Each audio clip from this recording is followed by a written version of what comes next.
Hello YouTube, welcome back to the Web Gear Review. I am your host, Web Gear Guy, and today I would like to take a look at the Pattern 37 kit that Richard Mosley sent me. I did a package opening video on it. Now I want to kind of do just a video where you can kind of see it displayed. Now first of all, before I get started, I did not have a British battle dress yet for this stuff, so I've got it over an Ike jacket, a 1944 Ike jacket. Okay, so overlook that if you can. If you can't, I don't know what to say. But anyway, let's take a look at this P37 equipment.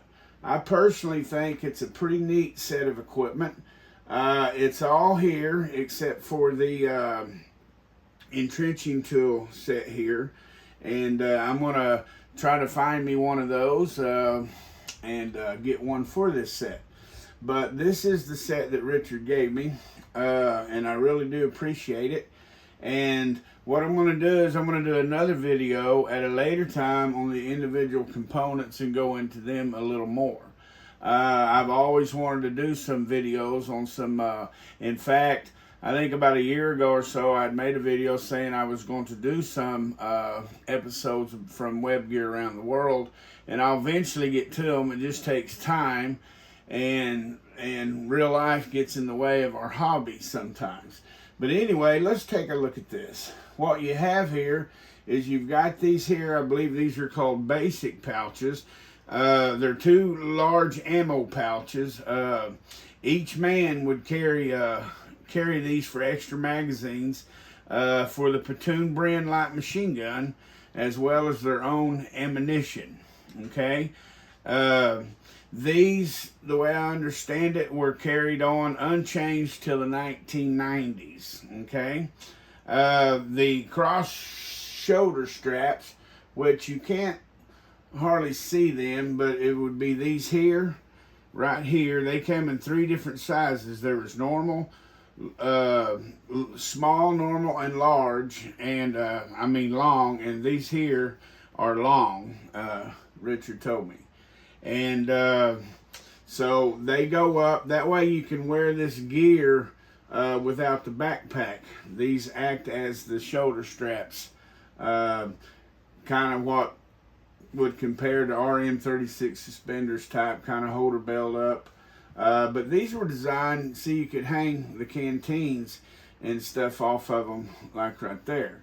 Okay, and then you had the P37 Belt, which has these buckles on the back of it. But we'll look at that stuff more in detail as we look at it. But anyway, they have what's known as the L straps, which come down and hook into these basic ammo pouches, and then it goes back here and hooks into the small backpack on the back there, see? And the way I understand it, there's two sizes of backpacks. There's the large and the small, and this would be the small backpack. You keep your mess kit in there, things like that. And then right here, we have a frog right here. Now, Richard tells me that this bayonet frog here is an early type for the long 1907 bayonet. He said by the end of the war, they became smaller for the number 4 spike bayonet. In fact, the number 4 spike bayonet is the type that I actually have one. I'll show one of these days when I get around to it. Okay, but anyway, so you have the left and the right L strap up here. You got the 1937 pattern belt.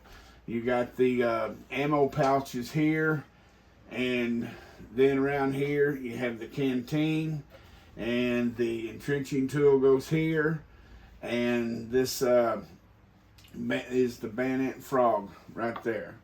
So thank you for watching the Web Gear Review. If you like this kind of content, let me know in the comments, and then also share these videos with your friends and such, and hit that like, and I would ask you to subscribe. Thanks for watching the Web Gear Review.